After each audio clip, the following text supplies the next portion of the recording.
बिस्मिल्लाहिर्रहमानिर्रहीम। अस्सलामु अलैकुम मेरे प्यारे प्यारे व्यूवर्स, उम्मीद करता हूँ आप सब खैरियत से होंगे। आज की ये हमारी है रेसिपी बहुत ही अमेजिंग होगी। वो इस तरह से कि हम आज चावल जो हैं ज़ीरे वाले राइस या आप तड़के वाले राइस जो भी इसे कहना चाहें वो बनाना सीखेंगे। इसमें हम देखेंगे कि हमारे चावल जो हैं वो खिले खिले कैसे पकेंगे। और बिगनर्स आप के लिए ये रेसिपी बहुत अमेजिंग है कि आप यहाँ पे देख सकते हैं कि चावल बनाना तो हर किसी को आता है, बट टिप्स एंड ट्रिक्स हम इसमें सीखेंगे कि चावल हमारे कैसे परफेक्ट बन सकते हैं। चलें जी, आज की रेसिपी के इंग्रेडिएंट्स हमारे बहुत ही कम हैं। सबसे पहले हैं यहाँ पे मेरे पास चावल हैं। आप चावल जो है बिल्कुल साफ़ कर लें, अनियन, ब्लैक पेपर और यहाँ पे हमारे पास ज़ीरा और दालचीनी के 2 स्टिक्स। इससे है जो हमारे चावलों में बहुत ही अच्छा सा फ्लेवर आएगा। सबसे पहले यहाँ पे मैंने ऐड किया है 4 से 5 खाने के चम्मच। आप इसमें घी या ऑयल जो भी आप यूज़ करते हैं वो इसमें ऐड कर दें और इसे अच्छी तरह आप गर्म होने के लिए छोड़ दें। ये भी एक ट्रिक है कि आप जब भी प्याज चावलों के लिए जो है वो बनाएं तो आप उसको तभी ऐड करें जब आपका घी अच्छी तरह से जो गर्म हो जाएगा। इसका मकसद क्या है, वो ये है कि हमारा जो है कुकिंग टाइम जो है प्याज के ब्राउन होने का वो बहुत ही ज़्यादा कम हो जाता है। और आप देखेंगे जहाँ पे आप ठंडे प्याज मतलब ठंडे ऑयल के अंदर आप प्याज को ऐड करके कुकिंग टाइम उसका मेजर करें और इस तरह से भी आप करके देखिएगा तो आपका काम बहुत आसान और बहुत ही आसानी से हो जाएगा। खाना बनाना बहुत आसान है, बहुत ही ज़्यादा आसान है। बस कुछ टिप्स एंड ट्रिक्स हैं जिनको आप फॉलो करें और डेली लाइफ में फ़ॉलो करें ताकि उनसे आपको बेनिफिट हो और आपके खाने जो है वो लजीज टेस्टी बने। ठीक है जी, यहाँ पे देख सकते हैं आप मैंने लाइट गोल्डन ब्राउन जब कलर आना शुरू कर दिया था प्याज का, तो इसी स्टेज के ऊपर मैंने जो है वो दालचीनी और जो इसमें ज़ीरा है वो ऐड कर दिया। अभी मुकम्मल तौर पर हमारा प्याज जो है वो ब्राउन नहीं हुआ।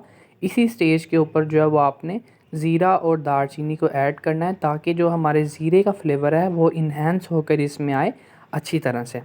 वरना समटाइम्स ऐसा होता है कि आप जब भी चावल अक्सर जो है वो वीडियोस में देखते हैं कि चावल जब आप ज़ीरा ऐड करते हैं तो अक्सर तब ऐड करते हैं जब आप पानी वगैरह ऐड कर देते हैं, तो वो उस ज़ीरे का फ्लेवर और इस तरह से भून के घी के अंदर अच्छी तरह से देन उसे ऐड करें और फिर डिफरेंस देखिएगा और टेस्ट भी जो है वो भी आप देखिएगा बहुत ही अच्छा आएगा। यहाँ पे मेरे पास थे तकरीबन 1 किलो चावल थे। मेरे ये जो गिलास है मेरे पास ये 3 गिलास चावल थे, तो आप उसकी डबल क्वांटिटी, क्योंकि मैंने जब घी डाल के प्याज ब्राउन किया है तभी मैंने चावलों को जो है वो सॉक किया था, तो आप भी उसी मुताबिक मैंने डबल क्वांटिटी में इसमें 6 गिलास जो है पानी वो ऐड किया। तो पानी ऐड करके आपने जो है फ्लेम को हाई कर देना है और हाई फ्लेम के ऊपर इसे छोड़ देना है ताकि इसमें अच्छे से बबल्स आ जाएं और आप इसका कलर देख सकते हैं। प्याज का जो कलर है वो भी पानी में बहुत अच्छी तरह से आ चुका है। अब यहाँ पे इसमें सिंपली जो है वो हमारे पास पानी ड्रेन आउट करके आपने अच्छी तरह से पानी निकाल लेना, क्योंकि हमने डबल क्वांटिटी में पानी ऑलरेडी जो है चावलों की निस्बत से डाल दिया। यहाँ पे अब हमारे पास नमक है, नमक आप अकॉर्डिंग टू टेस्ट इसमें ऐड कर दें। और जो है लास्ट जो हमारे पास इंग्रेडिएंट्स है वो है ब्लैक पेपर, इसको भी आप इसमें ऐड कर दें। सेम वही काम करेंगे, हम चम्मच को एक बार अच्छी तरह से हिलाकर और थोड़ी देर के लिए इसे रख देंगे ताकि पानी और जो चावल जो पानी सॉक करना शुरू कर दे।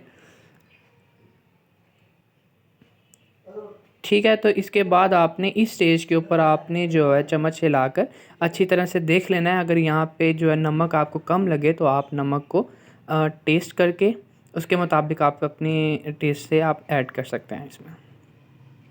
ठीक है, और आपने ज़्यादा चम्मच बार बार नहीं हिलाना। ये भी एक ट्रिक होती है कि चावल जो हैं वो ऑलरेडी जो है वो पहले से भिगो कर रखे हों तो वो टूटना शुरू हो जाते हैं।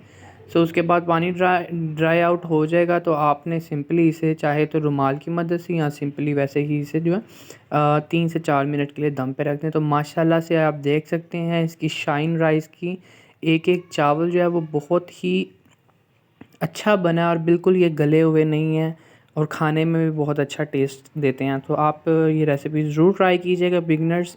नई वीडियो के साथ मुलाकात होगी। अस्सलाम वालेकुम।